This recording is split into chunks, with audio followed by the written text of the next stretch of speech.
The internal battle was fiercely waged every single day. My mind, it was a battlefield. The hatred, it was a ghost clinging to me, a constant whisper in my ear.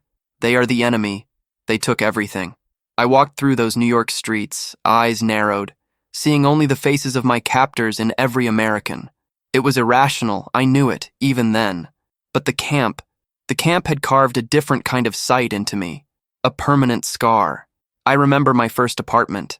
A small room, smelling faintly of old wood and something vaguely sweet, like cinnamon. So different from the stench of the camp latrines, the damp earth, the fear.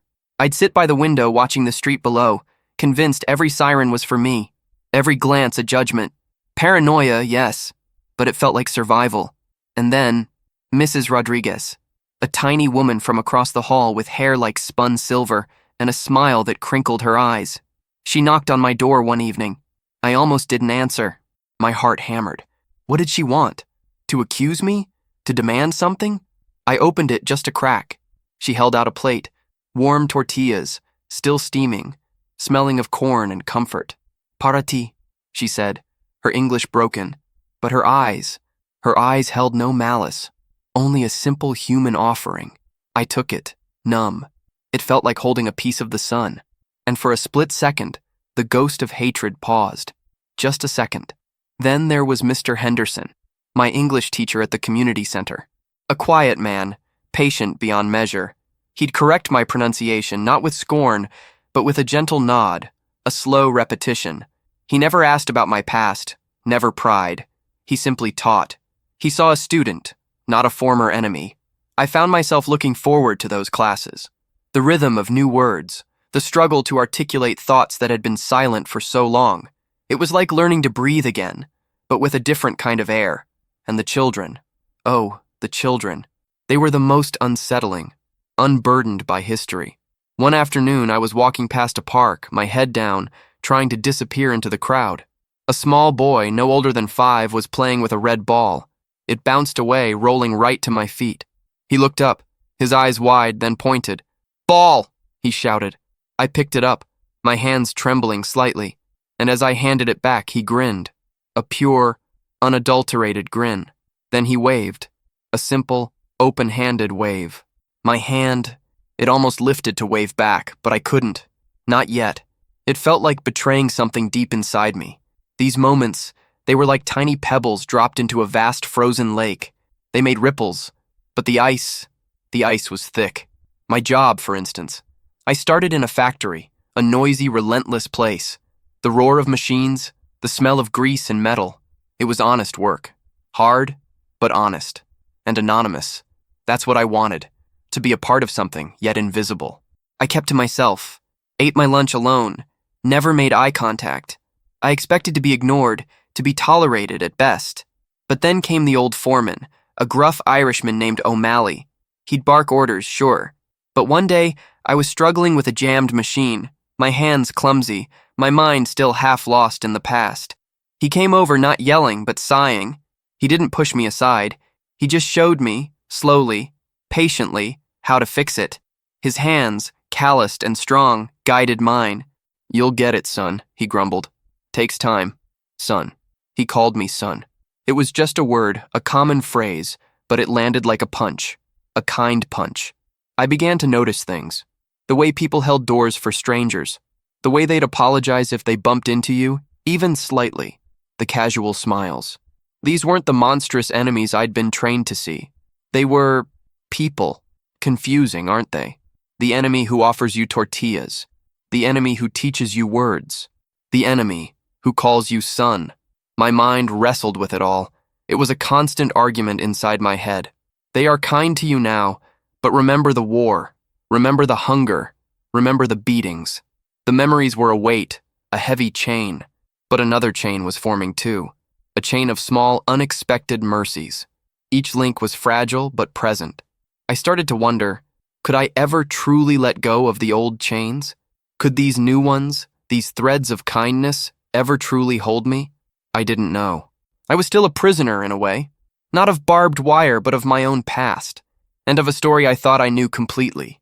A story that was about to be rewritten in ways I could never have imagined. What I didn't realize then was that the greatest challenge wasn't just to survive in this new land, but to survive the truth of its people, and the truth about myself, buried under years of hatred. The real test, the one that would break me open, was still ahead. It involved a small, forgotten park, a memorial, and a conversation that would shatter everything I thought I knew. A cidade era labirinto. Uma selva de concreto, eles a chamavam. Eu me perdia muitas vezes, de propósito às vezes, apenas para caminhar, para observar, para sentir o anonimato. Numa tarde nítida de outono, as folhas uma profusão de vermelho e dourado, eu me aventurei mais longe do que o habitual, passando pelas lojas de sempre, as avenidas movimentadas. Encontrei-me num bairro menor, mais tranquilo, quase sonolento, e lá estava, um pequeno parque, esquecido na verdade, não grandioso como o Central Park, apenas um pedaço de verde, com alguns bancos e um aglomerado de velhos carvalhos. No centro, quase escondido pelas folhas que caíam, erguia-se um monumento de pedra. Eu parei. Minha respiração falhou. Era simples, austero. Uma lista de nomes gravados em granito e uma placa de bronze. Aproximei-me, meu coração batendo um ritmo estranho. Era um memorial. Para os rapazes locais, que morreram no Pacífico, na guerra, minha guerra. Meu estômago se contorceu. Um nó frio de pavor. Este era o lado da história deles. Nomes, jovens, tantos. Seus rostos, eu os imaginava, erguendo-se da pedra. Acusadores. Senti-me exposto, como um intruso. Eu deveria ter me virado, deveria ter corrido, mas eu não conseguia. Algo me prendia ali, enraizado no local. Uma curiosidade mórbida, talvez. Ou uma necessidade de confrontar os fantasmas que eu carregava. Fiquei ali por um longo tempo. O vento sussurrava nas folhas secas aos meus pés. Um pombo solitário arrulhava suavemente de um galho. O silêncio parecia pesado, carregado. E então, uma voz. Você está admirando a vista, filho? Eu pulei, girei. Um velho, sentado num banco que eu não tinha notado. Seu rosto era envelhecido, linhas gentis ao redor dos olhos. Um boné desbotado na cabeça. Ele parecia cansado. Mas seus olhos eram perspicazes, azuis, e não continham julgamento. Apenas uma pergunta. Ele tinha uma bengala ao lado. Minha garganta estava seca. Consegui um "ah", sim, o parque rouco. Meu inglês ainda desajeitado. Ele riu, um som suave e seco. Não há muito, não é? Mas é pacífico. Bom para pensar. Ele deu um tapinha no espaço vazio ao lado dele. Importa-se se eu me juntar a você? Hesitei. Cada fibra do meu ser gritava perigo. Mas seus olhos eram apenas olhos de um velho, não de um soldado, não de um inimigo. Lentamente, cautelosamente sentei. Uma distância respeitosa entre nós. O nome do meu filho está ali, ele disse, a voz baixa. Ele apontou um dedo nodosos para o memorial. Tome, bom garoto. Mal tinha saído do ensino médio quando embarcou. Tome. Um nome. Não o inimigo. Apenas tome. Minha mente girava. Olhei para o monumento novamente. Um nome numa lista. Não uma estatística. Um filho. Ele foi para as Filipinas, o velho continuou, o olhar fixo no memorial. Nunca mais voltou. Deixou um buraco, sabe? Um buraco em forma de tome. Ele fez uma pausa. Um longo e reflexivo silêncio. Guerra difícil. Para todos. Guerra difícil. Para todos. As palavras ecoaram na minha cabeça. Eu só tinha pensado no meu sofrimento. Nosso sofrimento.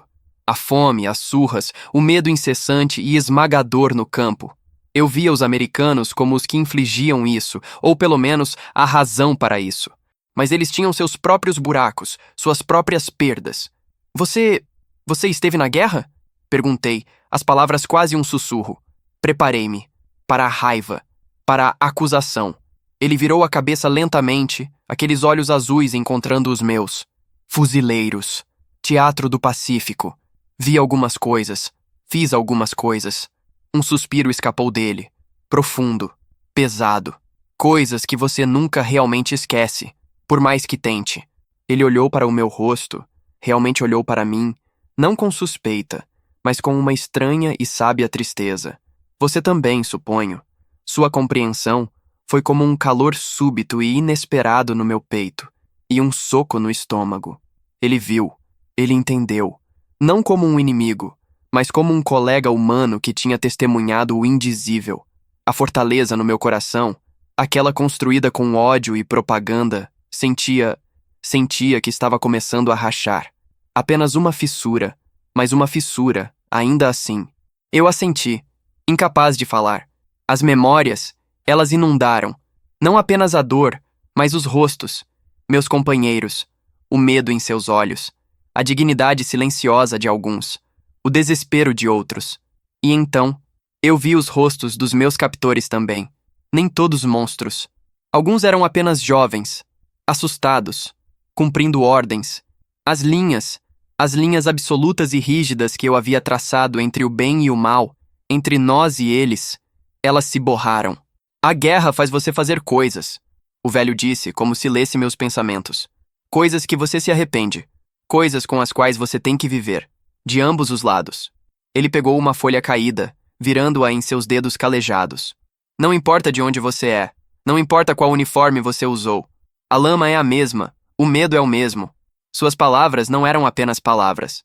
Eram um cinzel, abrindo a concha que eu havia construído ao meu redor. Minha vida inteira, minha identidade inteira desde a guerra, havia sido definida por aquele ódio, pela clara distinção entre nós e eles.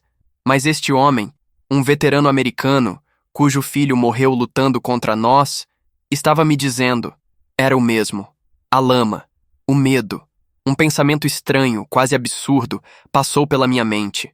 Este velho sentado ali, falando sobre medo e arrependimento compartilhados, ele estava provavelmente mais próximo de mim naquele momento do que qualquer outra pessoa que eu havia conhecido na América. Ele entendia os fantasmas.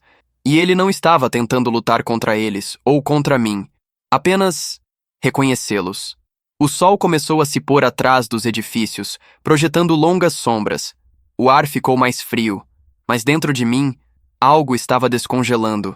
Um derretimento lento e doloroso. Doía. Doía questionar tudo.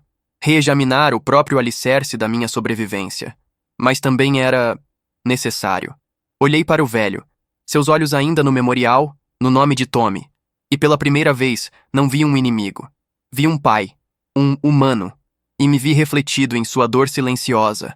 A parede, aquela que eu havia construído tão cuidadosamente, tijolo por tijolo, contra este país, contra essas pessoas, não estava apenas rachando, estava começando a desmoronar. O que restaria de mim quando ela finalmente caísse? Eu não sabia, mas sabia, com uma certeza arrepiante, que nunca mais poderia ver o mundo da mesma forma. A verdadeira batalha, aquela pela minha alma, acabara de começar. That walk home from the park, it was different. The city, it still roared, but the sound felt distant, muffled, like I was hearing it through water. The old man's words, they echoed. The mud is the same. The fear is the same. They burrowed deep, rattling the foundations of everything I thought I knew. My hate, it had been a shield, a heavy, protective shell. Now it felt like it was cracking, and the wind, it was getting in. I remember getting back to my apartment. The small room, usually a sanctuary from the outside world, felt different too. Smaller, more exposed. I couldn't just sit by the window and watch anymore. My mind wouldn't let me. It was replaying the old man's face, his kind eyes, the way he said Tommy, his son, a ghost in the Pacific, just like so many of ours. The symmetry of it, the terrible shared grief, it was a bitter pill to swallow. It hurt. It hurt to think that they also lost sons. It hurt to think that my suffering wasn't unique, wasn't the ultimate suffering. The next few days were a blur of internal arguments. My old self, the prisoner, screamed warnings. Don't trust them. It's a trick. They're still the enemy. But a new voice, quiet, hesitant, started to whisper back. What if he was right? It was exhausting. Like two Kanjiros fighting inside my head, wrestling for control. I'd catch myself looking at strangers on the subway, really looking at them. Not just seeing the enemy, but seeing a man reading a newspaper, a woman struggling with groceries, a child sleeping on his mother's shoulder. Just people. It was terrifying and liberating. I'd go to work. The factory floor a cacophony of metal and sweat. Old O'Malley, he'd still bark orders. But now, when he'd say, "You'll get it, son," it didn't just land like a kind punch. It landed like a truth. He wasn't just my foreman. He was a man, with his own life, his own worries, maybe even his own ghosts. I started to notice how he'd always bring an extra sandwich just in case someone forgot theirs, how he'd joke with the youngest workers even when they made mistakes. Small things. Human things. One afternoon, a new machine came in. Complicated. No one could figure it out. We stood around, scratching our heads. O'Malley, he just sighed, wiped his hands on his overalls, and started reading the manual. His face, usually so gruff, was concentrated, almost vulnerable. He muttered to himself, sometimes swearing under his breath. It was a moment of pure, unvarnished humanity. He wasn't the all-knowing foreman. He was just a man trying to solve a problem. And for the first time, I felt a connection, not just as a worker to a boss, but as one struggling person to another. I even offered a suggestion, tentatively, in my still broken English. He looked at me, surprised, then nodded slowly. "Might be onto something there, Tanaka. A small victory. A shared moment. The fortress in my heart. It wasn't just cracking now. It was crumbling, piece by piece. And with each piece that fell, a strange, new light poured in. A light I hadn't realized I was missing. It wasn't always comfortable. Sometimes it was blinding. It forced me to see the world and myself in a way I'd actively resisted for years. My hatred had been a comfort, a familiar blanket. Now, that blanket was gone, and I felt exposed, raw. I started seeking out those moments of connection, the quiet nods from Mrs. Rodriguez, the patient lessons from Mr. Henderson, even the fleeting, innocent grin of a child in the park. My hand, it started to lift, almost unconsciously, to wave back. I didn't always succeed. The ingrained fear, the old shame, it still held me. But the desire was there. The desire to reach out, to be seen, not as an enemy, but as a man. One evening, I was walking home, the city lights shimmering like spilled jewels. I passed a small grocery store. An old woman, her arms laden with bags, fumbled with her keys. One of her bags, a paper one, ripped, and oranges tumbled onto the sidewalk, rolling everywhere. My first instinct was to keep walking, to be invisible. But then I remembered the old man in the park, his words, his son, Tommy, and the simple, human offering of tortillas from Mrs. Rodriguez. I stopped. Without thinking, I knelt down, started gathering the oranges. The old woman looked up, startled, then her eyes softened. She didn't say anything, just watched me. Her hands, gnarled with age, reached out to help slowly. When we had collected them all, I placed them back into her remaining bag. She smiled, a warm, genuine smile. "Thank you, son," she whispered, the same word O'Malley used. Son. It felt different this time. Not a punch, but a balm, a gentle touch on an old wound. I walked away, my chest feeling light, yet heavy. Light from the small act of kindness, heavy with the weight of years of deliberate isolation. It was like I was learning to walk again, but this time, on a path I'd never known existed. A path that wasn't paved with hatred, but with fragile, tentative steps of connection. This new world, it wasn't just about rebuilding a life. It was about rebuilding a self that had been buried under the rubble of war, under the propaganda, under the searing, righteous anger. And I knew, with a sudden, startling clarity, that this was only the beginning. The biggest truth, the one that would truly change me, was still waiting. It involved a letter from a past I thought was dead and buried, and it would force me to confront not just their humanity, but my own. The biggest truth, the one that would truly change me, was still waiting. It involved a letter from a past I thought was dead and buried, and it would force me to confront not just their humanity, but my own. The letter arrived on a Tuesday. I remember the day vividly. It was a cold, gray morning, the kind that seeps into your bones. I found it in my mailbox, tucked between bills and advertisements. A thin, airmail envelope. The address, written in careful Japanese characters, was familiar, yet alien. My name. My old address, crossed out, with the New York one scrawled underneath. My heart hammered against my ribs like a trapped bird. My hands trembled, tearing at the paper.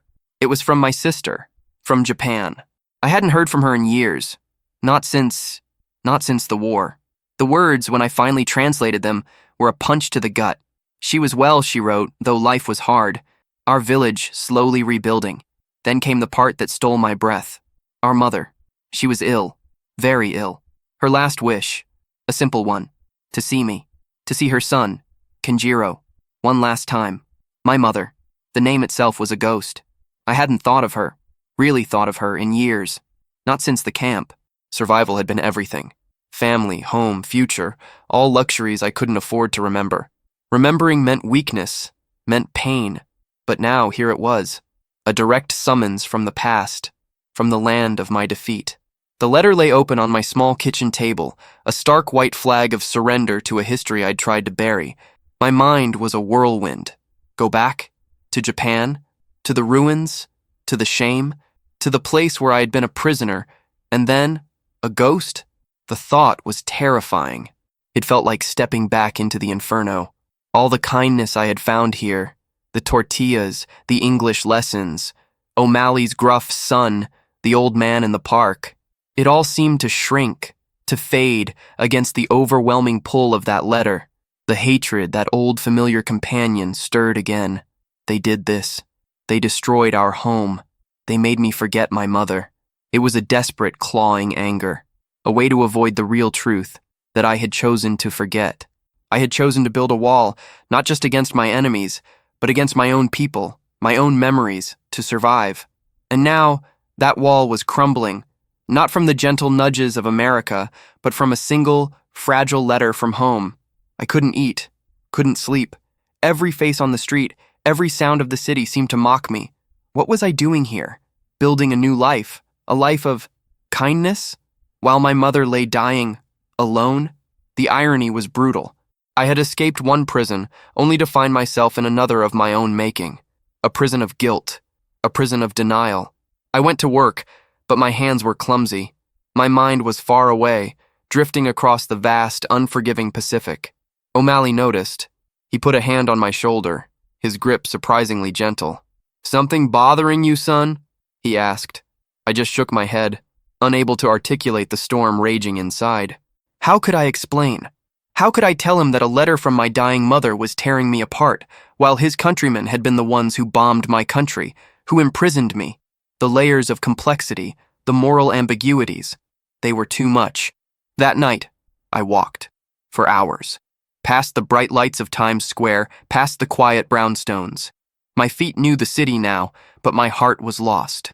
The old man in the park's words came back. The mud is the same. The fear is the same. Was the grief the same too? The grief of losing a child or the grief of losing a mother?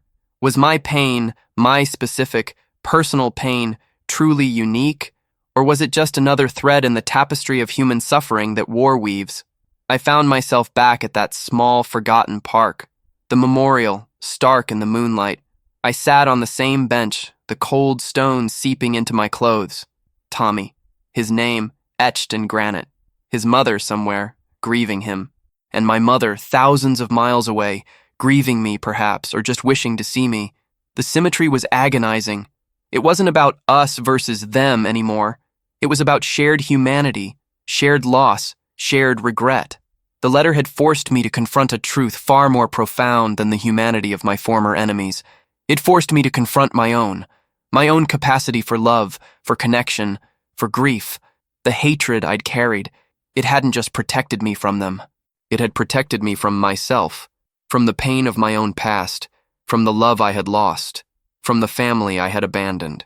The choice was clear, yet impossible. To go back, to face the ghosts of my homeland, to see my mother, or to stay, to continue building this fragile new life, haunted by the knowledge of her last wish. The fortress in my heart wasn't just crumbling, it was gone, and in its place, a raw, exposed wound, a wound that demanded healing. But how? How do you heal a wound that spans oceans and years of war and the very core of who you thought you were? The answer, I knew, wouldn't be simple. It would require a journey, not just across the sea, but into the darkest corners of my own soul.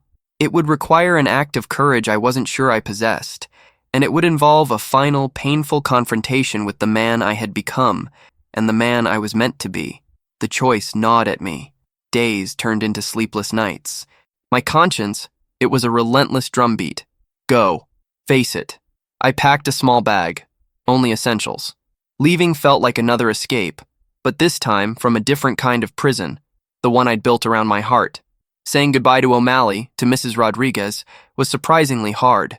Their faces, etched with concern, were a new kind of anchor. "Be safe, son," O'Malley grumbled, his eyes softer than usual. The ship, it cut through the vast Pacific.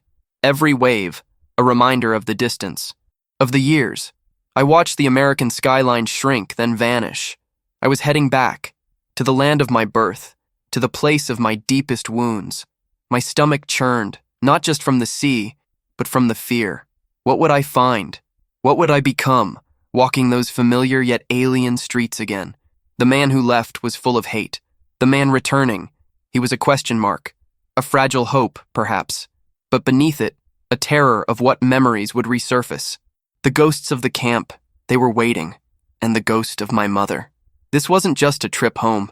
It was a journey into the heart of my own buried past, where the true reckoning awaited. The ship docked in Yokohama, air heavy with salt, memory. My sister waited, thin, face etched with worry. She looked at me, seeing a ghost. I saw the abandoned life, shame. Our village, rebuilt, held scars. My mother, frail, breath shallow. Her eyes found mine. Recognition, a faint smile. She reached for my hand. All years, hatred, distance. Dissolved. Only a son, his mother. No war, just love. I wept for being present. She faded days later. Her last words, "You came home, Kenjiro." Home, I realized, was forgiveness. For them, for myself. My hatred, a burden. America's kindness showed cracks. My mother's wish shattered the wall. I stayed, helped my sister, walked old paths.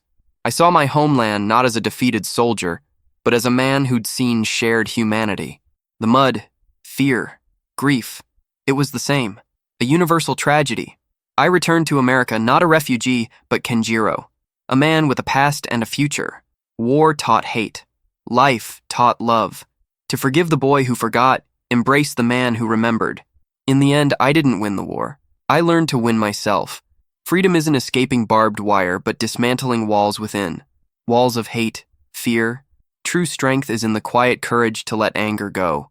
So I ask, what walls inside you still need to fall? What old hatreds shield you from your own truth, peace? If this story resonated, share your thoughts below. For more stories, consider subscribing. It's a journey home to ourselves.